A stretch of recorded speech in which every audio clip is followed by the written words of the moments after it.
बिस्मिल्लाहिर्रहमानिर्रहीम। अस्सलाम वालेकुम नाज़रीन, आप यूट्यूब चैनल देख रहे हैं। मैं इमरान खान हूँ। नाज़रीन, सबसे पहले पाकिस्तान की इंटरनल पॉलिटिक्स और बैनुल अक़वामी तौर पे बहुत अहम ख़बरें हैं मेरे पास। अमेरिका ने हतमी तैयारी कर दी है एक बड़े हमले की। उसके बारे में जो तफ़सीलात हैं मैं आपके सामने रखूँगा। पाकिस्तान और अफ़गानिस्तान के बीच में हालात काफ़ी कशीदा हो गए हैं। एयर स्ट्राइक्स की हैं पाकिस्तान ने। इसके नतीजे में क्या हुआ, वादी तीरा से बड़ी खौफनाक इत्तलात आ रही हैं। ये सब कुछ मैं आपके साथ शेयर करता हूँ, लेकिन सबसे पहले अलीमा खानम के ऊपर बहुत तेज़ी से हमले किए जा रहे हैं। ये हमले क्यों हो रहे हैं, मैं आपके सामने रियल सिचुएशन रख देता हूँ कि पाकिस्तान की मिलिट्री एस्टेब्लिशमेंट ने आसिम मुनीर साहब ने लंबे अरसे से इमरान खान साहब के उनकी फ़ैमिली के साथ कोई मुलाकात होने नहीं दी। इमरान खान साहब के वो लीडर्स जो उन्हें मिलने के बाद सही खबर बाहर लेकर आ जाते हैं, उनसे भी मुलाकात नहीं होने दी। सिर्फ सलमान सफदर साहब एक ऐसे शख्स हैं जो इमरान खान साहब को देख पाए या मिल पाए, लेकिन उन्होंने कुछ नहीं बताया, कोई पॉलिटिकल स्टेटमेंट नहीं दिया। वो एक सेटलमेंट के तहत इमरान खान साहब को मिले और अभी तक मुकम्मल खामोश हैं। अब मामला ये है कि अलीमा खानम को और इमरान खान साहब की बहनों को लगातार डिसक्रेडिट किया जा रहा है। पाकिस्तान के निज़ाम के ऊपर बहुत दबाव है। आलमी मीडिया बार बार ये खबर चला रहा है कि इमरान खान साहब की आंख को नुकसान हुआ है, इमरान खान साहब को कैद तन्हाई में डाला हुआ है, और अब वो एक लीडर के ऊपर मुकदमे के तौर पे नहीं, इंसानी हुकूक के मामले के तौर पे इस खबर को देख रहे हैं। पाकिस्तान के ऊपर बड़ा शदीद दबाव है डिफरेंट जगहों से, यानी आपका GSP प्लस स्टेटस है वो मुतासर हो जाता है, आपके और बहुत सारी चीज़ें वो मुतासर हो जाती हैं। तो बैनुल अक़वामी दबाव लगातार बढ़ता चला जा रहा है। इमरान खान आम आदमी नहीं है, ये बहुत ताकतवर आदमी है और पूरी दुनिया में इनके शानदार ताल्लुकात हैं और इनकी पूरी दुनिया में पहचान है। तो उसी हिसाब से ये आवाज़ भी उठ रही है। अब हुकूमत में ये दबाव है कि इमरान खान साहब को उनकी फैमिली के साथ मिलाया जाए और अगले 24 से 48 घंटों में या 25 तारीख तक या उससे पहले इमरान खान साहब की आंख में एक इंजेक्शन भी लगाना है अस्पताल में लाकर। अब अगर इमरान खान साहब इनकार कर देते हैं कि जब तक मेरी फैमिली मौजूद नहीं होगी तब तक मैं ये इंजेक्शन नहीं लगवाऊंगा, तो हर हाल में इमरान खान साहब की फैमिली को लाना पड़ेगा ये इंजेक्शन लगाने के लिए, और वहाँ इमरान खान साहब अपनी फैमिली के साथ सियासी बातचीत भी करेंगे, ये सब जानते हैं।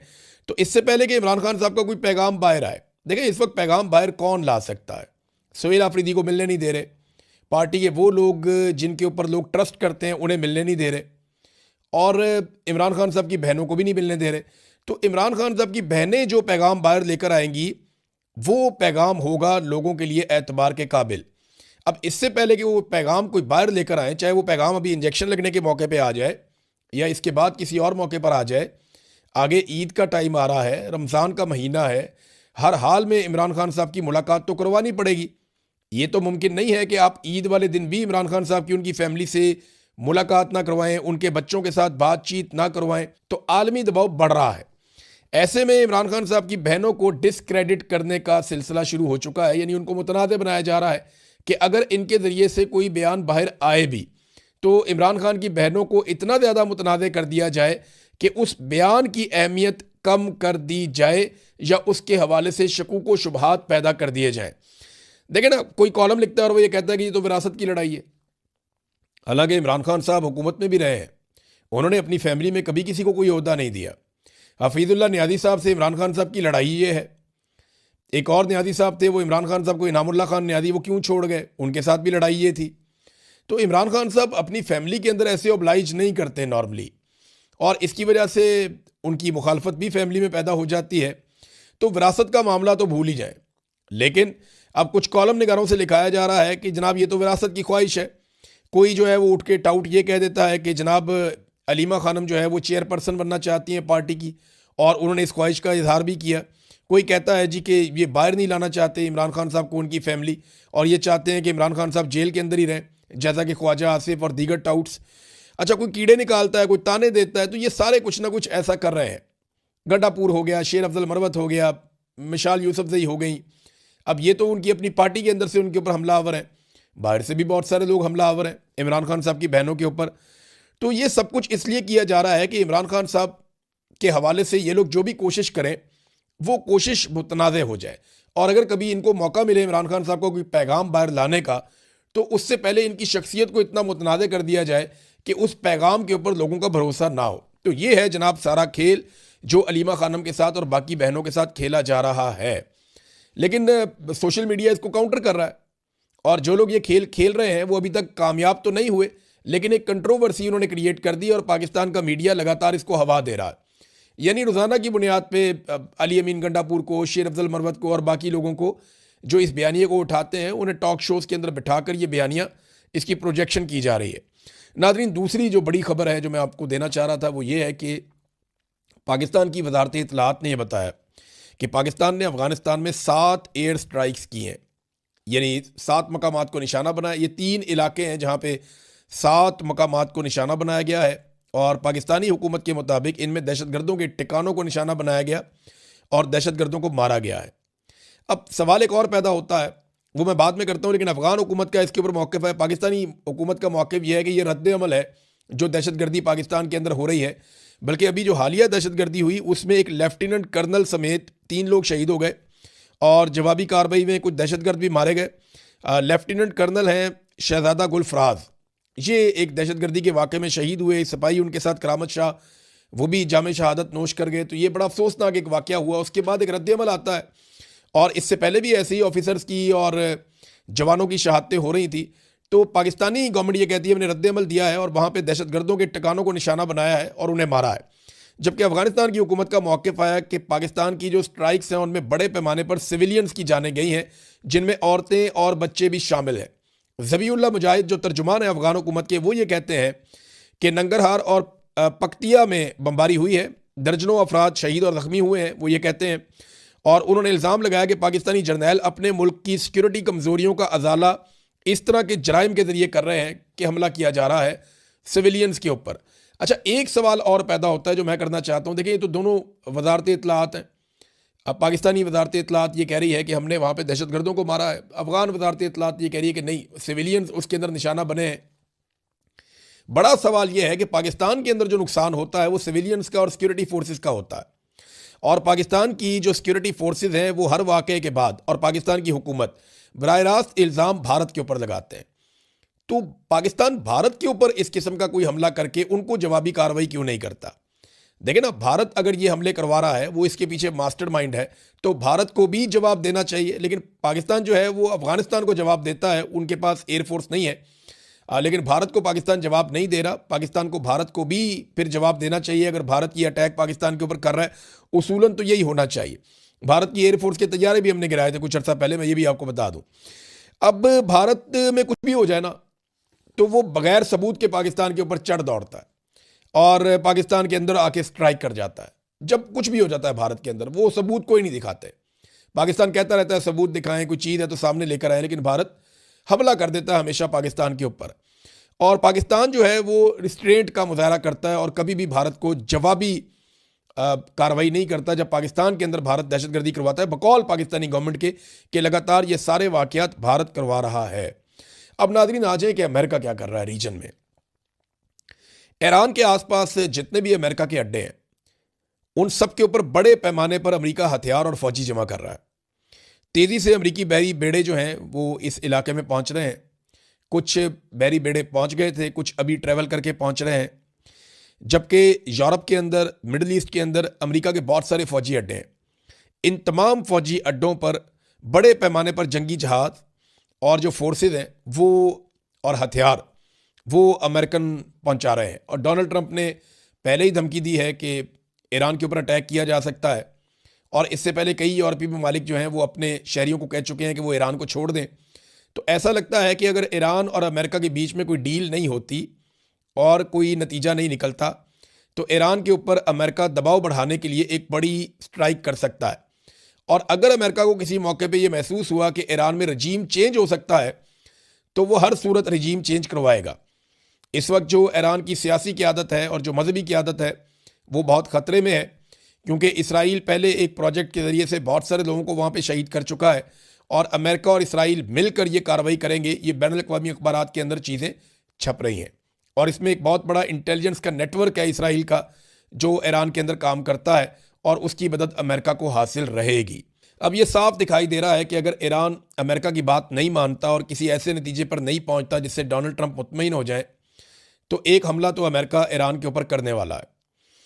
दूसरी जानिब अचानक से ईरान के अंदर फिर से मुजाहरे शुरू हो गए, और ये हुकूमत मुखालिफ मज़ाहरे हैं। अगर ये दोनों चीज़ें एक साथ होती हैं तो अमेरिका कोशिश करेगा कि अफ़गानिस्तान के अंदर रजीम तब्दील किया जाए। ये कोशिश अमेरिका पहली मरतबा नहीं करेगा, इससे पहले भी ये कोशिश की जा चुकी है लेकिन कामयाबी नहीं हुई। अब देखते हैं कि इस मरतबा क्या होता है, जबकि ईरान ने कहा कि हम कोशिश करेंगे कि जंग ना हो, लेकिन अगर लड़ाई हो जाती है तो फिर हम हर हद तक जाएंगे और जितने भी यहाँ पे आसपास अड्डे हैं जहाँ पे अमेरिका के असासे हैं हम उनके ऊपर हमला करेंगे।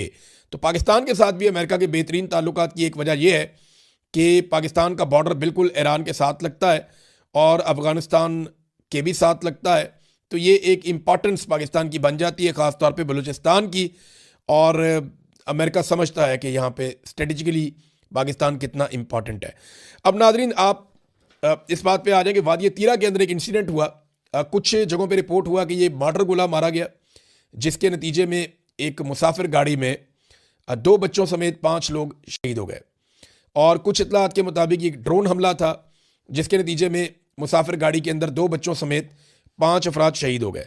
अब जो मकामी सोर्सेज हैं वो ये भी बता रहे हैं कि इसके बाद लोग एहतजाज करने के लिए गए और सिक्योरिटी फोर्सेज ने उन लोगों के ऊपर फायरिंग कर दी, जिसके नतीजे में वहाँ पे 4 लोग शायद मजीद जाँ बहक हो गए। भी कन्फर्मेशन नहीं आ रही लेकिन इस किस्म की खबरें आ रही हैं। अब देखें ना, वादी तीरा है, वज़ीरिस्तान है, इन इलाकों से खबर आना बहुत मुश्किल है।